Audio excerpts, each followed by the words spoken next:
नमस्कार शेतकरी मित्रांनो, मी गंगाधर जगताप, मल्टीप्लेयर अधिकृत विक्रेता.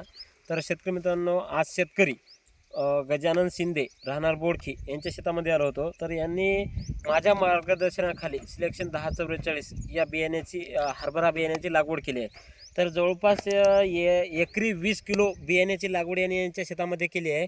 आणि हा जमिनीचा जो प्रकार आहे तर जवळपास गोटाच आहे. यामध्ये जवळपास मला माती पाहायला सुद्धा नाही. संपूर्ण दाखवा सर, माती दाखवा. खालचं जवळपास सगळं गोट्याचंच रान आहे. याला तुम्हाला पाहायला सुद्धा माती नाही, अशा प्रकारचा हा प्लॉट आहे. आणि या प्लॉटला माझ्या मार्गदर्शनाखाली यांनी मल्टीप्लायरच्या जवळपास 5 फवारण्या घेतलेल्या आहेत. तर त्यांना त्यांच्या शेतामध्ये कशा प्रकारे रिझल्ट आणि थोडक्यात ते शेतकरी अनुभव व्यक्त करतील. तर नमस्कार. तर तुम्ही या शेतामध्ये माझ्या मार्गदर्शनाखाली सिलेक्शन 1044 ही व्हरायटी तुमच्या शेतामध्ये लागवड केलेली आहे. हो. तर याला सुरुवातीपासून माझ्या म्हणण्यानुसार तुम्ही ट्रीटमेंट घेतलेलं आहे. तर तुम्हाला कशा प्रकारे रिझल्ट वाटले? रिझल्ट आमचं हरभरा जेव्हा निघते ना हां तेव्हा आम्ही एक फवारणी केली मल्टीपायरची. हां तेव्हा 10-15 दिवसानं उधळलं नाही, काय नाही, असं व्यवस्थित वाटलं. हां मर रोगापासून सुटका झाली.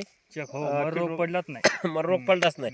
तर जवळपास शेतकरी मित्रांनो बघू शकता, अशा प्रकारे यांच्या शेतामध्ये झाडे झालेली आहेत.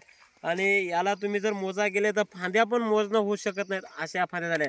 आणि एकच झाड आहे, तुम्ही बघू शकता.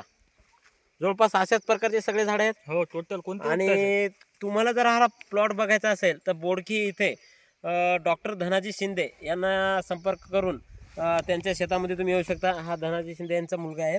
तर जवळपास तुम्ही मल्टीप्लायर वापरून आनंद घ्या. हो, नंबर 1. इतर शेतकऱ्यासाठी काय सांगू शकता? मी इतर शेतकऱ्यासाठी एकच सांगेन की मल्टीपायर औषध नंबर 1 हे आणि प्रत्येक शेतकऱ्यानं वापरायला पाहिजे. धन्यवाद.